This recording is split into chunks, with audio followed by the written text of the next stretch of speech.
There's been a mass exodus. Must have been that song I picked. I'm glad Elizabeth was playing it. It's a beautiful song. I think we should add it to our repertoire, but I would change it all to 3/4 time.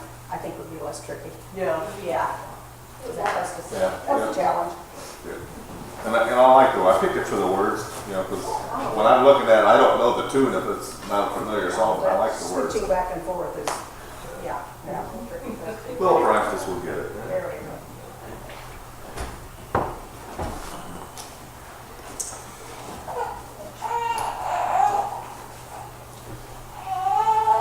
Well, I guess I'll talk to you all today. Sandy's leaving. Anybody else? Come on over. You guys must need it. Let's see. Ooh. Even your wife's leaving. Yeah, she got to go. Yeah, and that's the price she has to pay for getting off Saturday, so we can do the wedding thing and all that. So Yeah. you swap one for the other.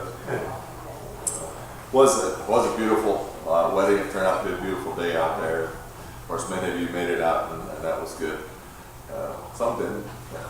Somebody up part way. Well, hopefully they are.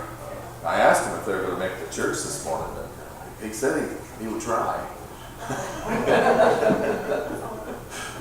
It was a long night. I don't know how long they all stayed. Dennis said he made it home about midnight, so and I'm sure some were probably later than that, but it was a good day. Any of you farmers get stuff planted? Surprisingly, Michael, I got stuff in the greenhouse planted. And I came up with a way, just because it's so wet out there, that I prepared the ground ahead of time, so that if I could just plant the seeds in a bucket. And then I'll just lay it on top of the area where it was supposed to be planted. Yep. And then, so you can, there's ways of getting around it. Yeah. I was surprised. Some of the fields up there near, south of Bronson, where we was That's at. sand. Yeah, it had very sandy soil, and it was. I mean, they were out there working, planting, and everything. And not everywhere. I mean, there were spots that it was pretty good. And there was some that was growing nothing but rocks. There was a couple of fields I went past, and wow, them poor farmers. I don't know how they managed that. And there was mounds of rocks that they had already harvested. So I think every year it must produce more. All right, well, we're going to spend a little bit of time talking about Jesus again. The title this morning is Jesus is Reassuring. And I want to visit, as last week we was looking at the week after the Resurrection Sunday, and before that, of course, we was dealing with Resurrection Sunday itself. And we're kind of looking at the time slot between, his resurrection and, of course, working towards his ascension, which is somewhere around 40 days after the resurrection. And then, of course, Pentecost comes at the 50th day. And so we'll be, kind of paying attention to those dates as we move forward. And once we get past that, we probably won't do too much more chronologically. But we want to continue to try to look for some themes dealing with Jesus is. So we have up on the screen for us here out of John 21:14. This was now the third time that Jesus was revealed to the disciples after he was raised from the dead. And of course, Jesus shows up along the seashore of the Sea of Tiberias in Galilee. And I appreciate, because I like fish, I always appreciate when fish, enters the scene in biblical days. And of course, here Peter, they're in Galilee. They had been instructed to go to Galilee and wait for Jesus. And so they were in Galilee, and I don't know, Peter must have got tired of waiting, he was bored, or he returned to his passion, the fishing. He said, I'm going fishing, and a bunch of the guys went with him. And of course they fished all night and caught nothing. And then early in the morning, as the text tells us, about sunup, they were coming in, they were exhausted, tired, and caught nothing. And here's this fella out, sitting by a fire and has some fish already roasting on the fire and some bread. And here's this fella that hollers out to him, "Children, did you catch anything?" Not sure why he chose that phrase, whether he's making reference to them as his children or just because of their going back to fishing. I don't know. Jesus always chose his words on purpose. And of course they caught nothing, and he tells them to cast their net on the other side, and they listen to him, and they catch such a large draft of fish that they're not able to pull the net into the boat. Later they tell us that, and this is the only time that we really get a numbering of fish, that it was 153 fish, which is quite a few. How many dozen is that, Ralph? Say 12 times 12 is 144. 13. 13? Getting pretty close. So. And they must have been large fish. Yeah. Because that would, Yeah. they wouldn't be bluegill. No, and I don't know exactly what kind of fish that would be in that particular water. Not the kind we're used to here anyway. And I don't think it might fall similar to a tilapia, which is capable of getting bigger, but I don't know. I guess I'll have to investigate that once. So from previous weeks, of course, we looked at Jesus's, John 12 and 19, on the evening of that day, the first day of the week, the doors being locked. Jesus, of course, on this event, appeared to the disciples for the first time after his resurrection. And of course, this was the event where Thomas was not present. And he showed himself to them, and of course they were shocked by his presence, and he had to confirm to them that he was not a ghost. And then later, 8 days later, John 20:26, 8 days later, his disciples were inside again, and Thomas was with them this time. And of course we visited that text last week, and spent a little bit of time talking about Jesus appearing to Thomas and confirming the reality of his being alive, and that that he had substance, that he was flesh and bone, as he declared he was, and of course ate in their presence, so that they would be able to to comprehend or understand the fact that he was living, that he was alive. As John tells us, some of the disciples were together in Galilee when Peter decided to go fishing. Right? As this is somewhere a week or so later. We don't know the time frame for this third event, but they had traveled. Previously they were still in Jerusalem, as near as we know, and then they traveled at the direction of Jesus that he gave them. They traveled from Jerusalem, went back to Galilee, where they were waiting for Jesus to show up again. We don't know how long this time frame is. Could have been a few days, it could have been a week or two. We don't know, but it was within the scope of 40 days, and we will look at that passage a little bit later. And of course, Jesus had told the women when he first showed up to them, recorded for us in Matthew 28:16. Now the 11 disciples went to Galilee, to the mountain to which Jesus had directed them. So Jesus gave direction for them to be there. He had a purpose or a reason, and Jesus always had an agenda, even though sometimes it looked like he didn't. He was doing things on purpose. He said things that he needed to say because the Father told him to, as is recorded for us. He did things on purpose, and he went places that he needed to be because that's where something needed to take place. Why the Sea of Tiberias? Why in Galilee? I don't know. But he had a purpose for that. And each of these events, unfolds at a particular place because God had an agenda for that area.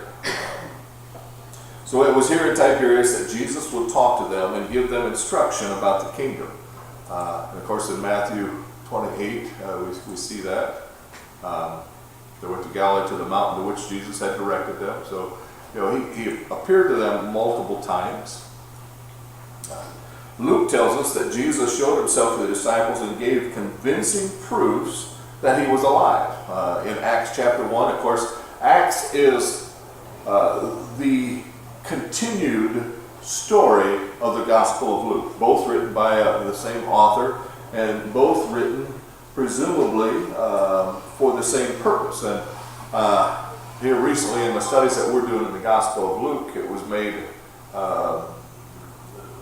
aware by the gentleman that did this study that we're working through that his research believes or seems to suggest that Luke wrote the Gospel of Luke and the Gospel of Acts as the trial defense that would have gone to Rome before Paul went before the magistrates for his trial. It was the pre-trial documentation so that the court would know who's coming and why they're coming. And I think that's reasonable, and there's enough evidence in history and documentation to validate that was a common practice or demand of the courts, that a pre-trial document would be supplied so that the court would knew what the purpose of the hearing was.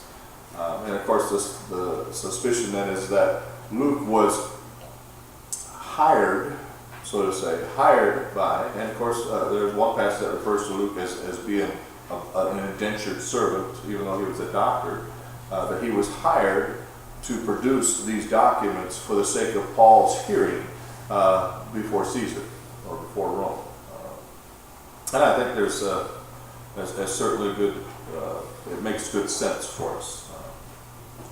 So Luke records in verse 3, he presented himself alive to them after his suffering by many proofs, appearing to them during 40 days and speaking about the kingdom of God. So here we learn that it was 40 days, this window of 40 days from the resurrection Sunday till 40 days later to his ascension, that Jesus appeared at various times and in various places to show himself alive and living and demonstrated in various ways, whether it be for them to handle him, such as Thomas was instructed to, and the rest of the disciples, or to validate his presence by eating and conversing with them and carrying on.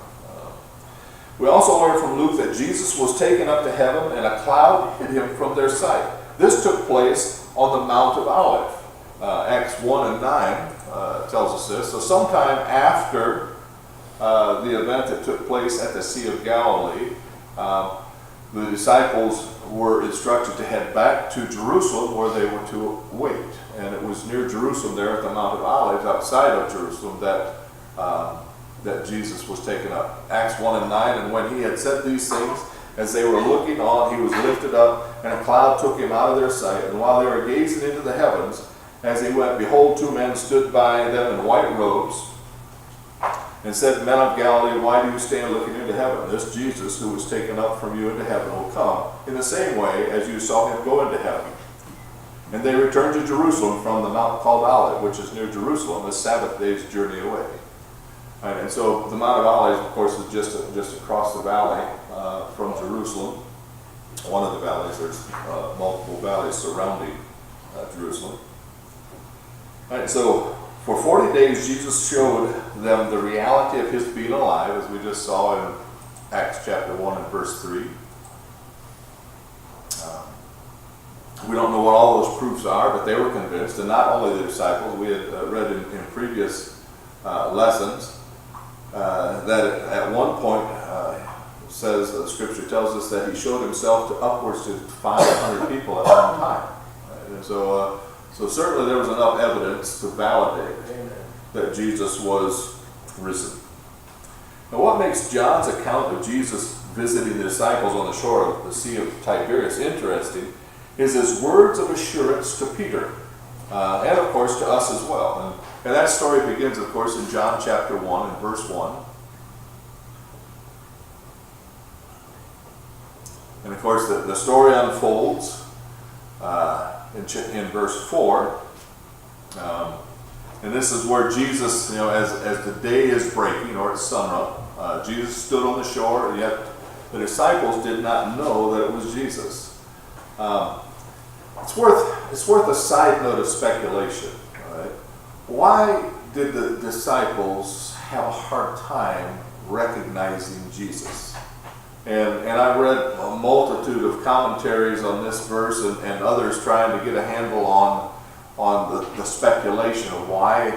And they say, well, he was in his glorified body, and they make a lot of assumptions trying to understand why. You know, such as in this passage, this is one. Yet the disciples didn't know that it was Jesus. Now, in this particular instance, it could be because they were out in their boat, he was on the shore, and there was enough distance between them, and it might have been early enough in the dawn that they still couldn't see clearly. You know, I'm making excuses here. You know, I'm just trying to understand the circumstance.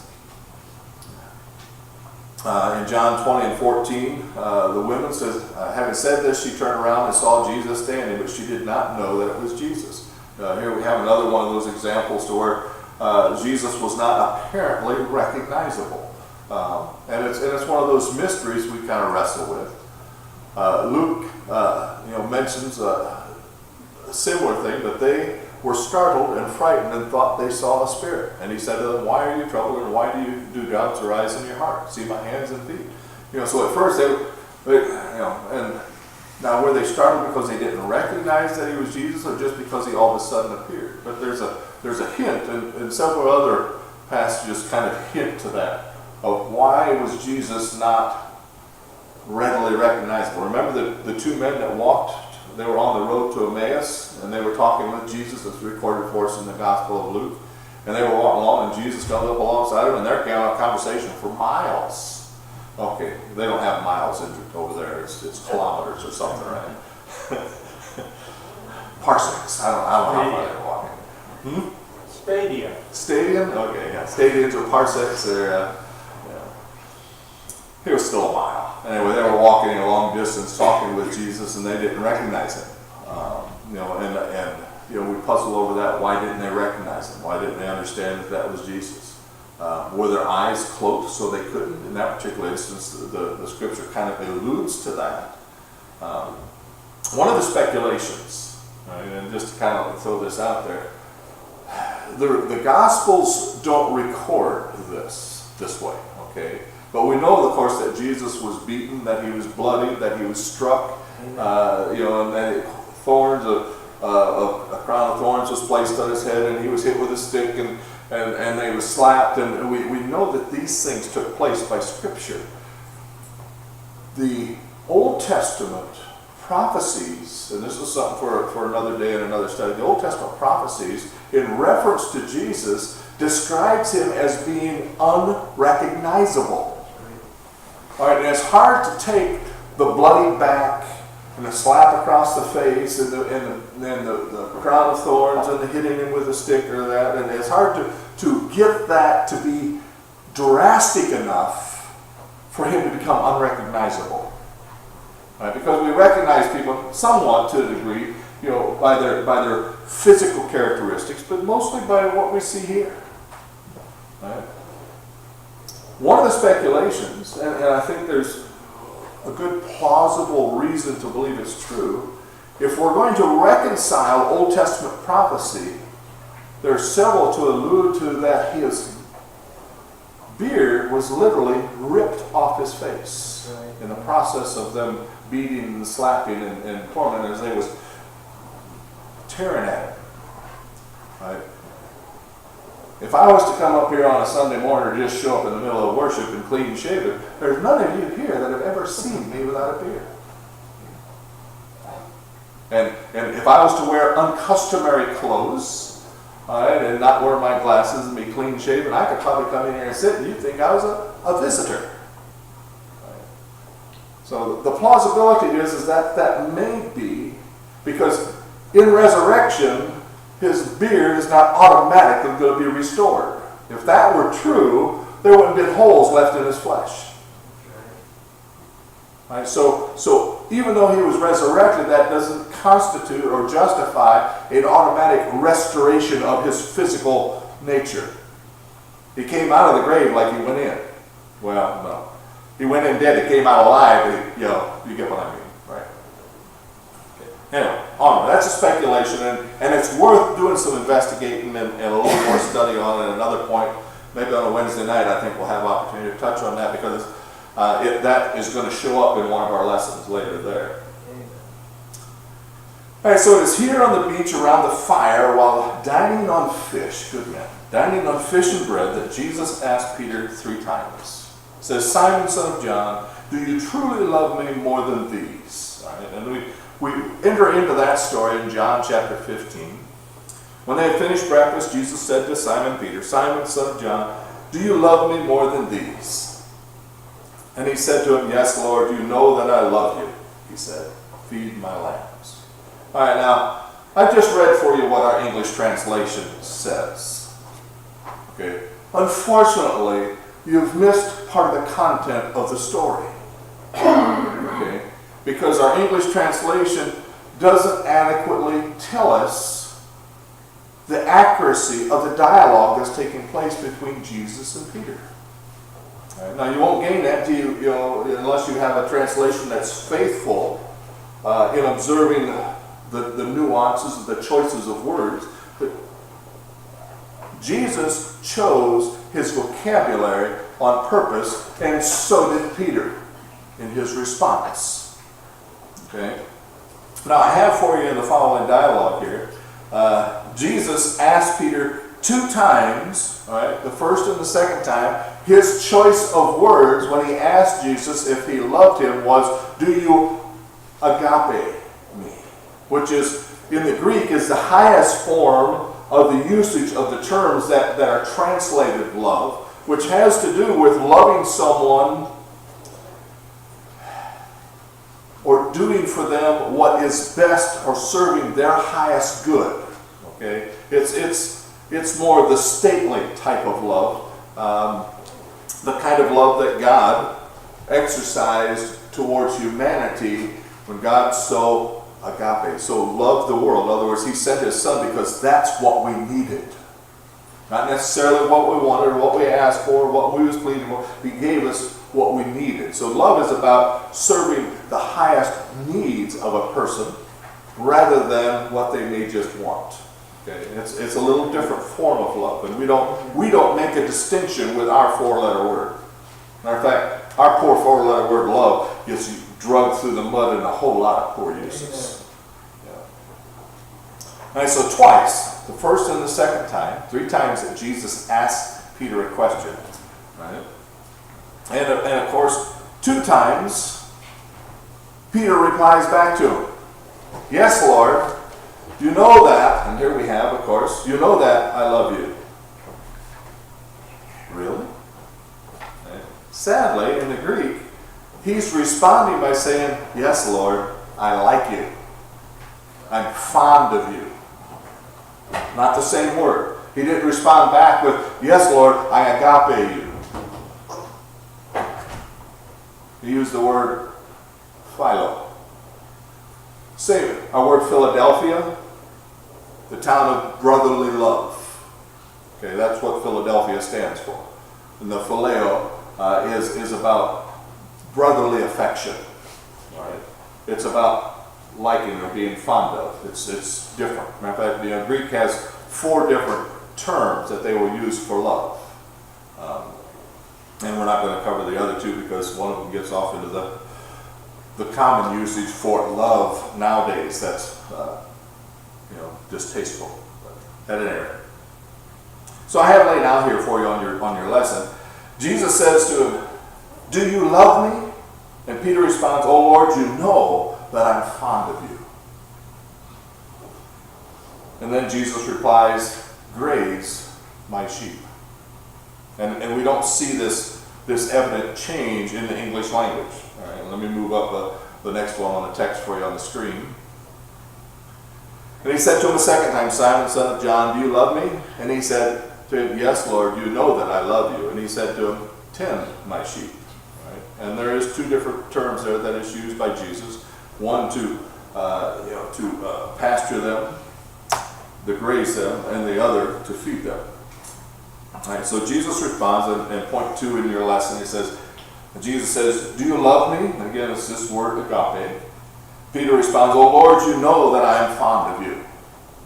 And Jesus says this time, tend my sheep. All right? So the third time, Jesus says, and this time, Jesus changes his vocabulary. He comes down one level to meet Peter at his level. And he responds to him, Peter, are you fond of me? He uses Peter's own word, the phileo. And Peter says, oh Lord, you know all things. You know that I am fond of you. And this time Jesus returns back to graze my sheep. There's a lot going on in this dialogue that we don't see readily in the English text for us. So he said to him the third time, Simon, son of John, and Peter was grieved because he said to him the third time, do you love me? And he said to him, Lord, you know everything. You know that I love you. And Jesus said, feed my sheep. Of course, this event was necessary or needful for Peter. Peter was still under the pressure of his own shame in failing to uphold his bold statement that, Lord, I will go with you to death. And then Jesus says, no, Peter, you're going to deny me 3 times.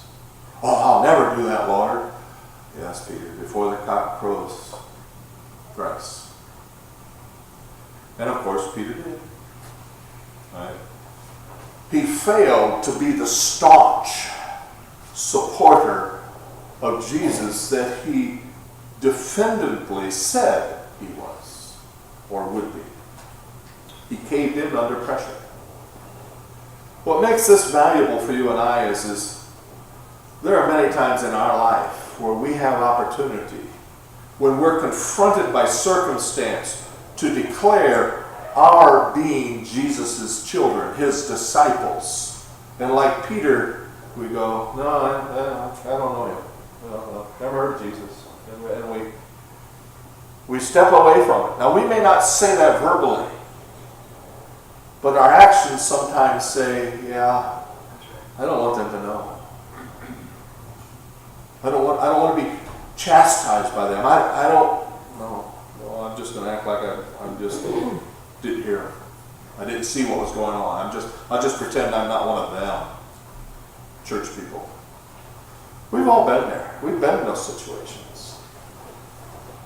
And what I want to submit to you this morning is that, like Peter, Jesus is willing to meet us at our greatest level of affection for him and work with us from there.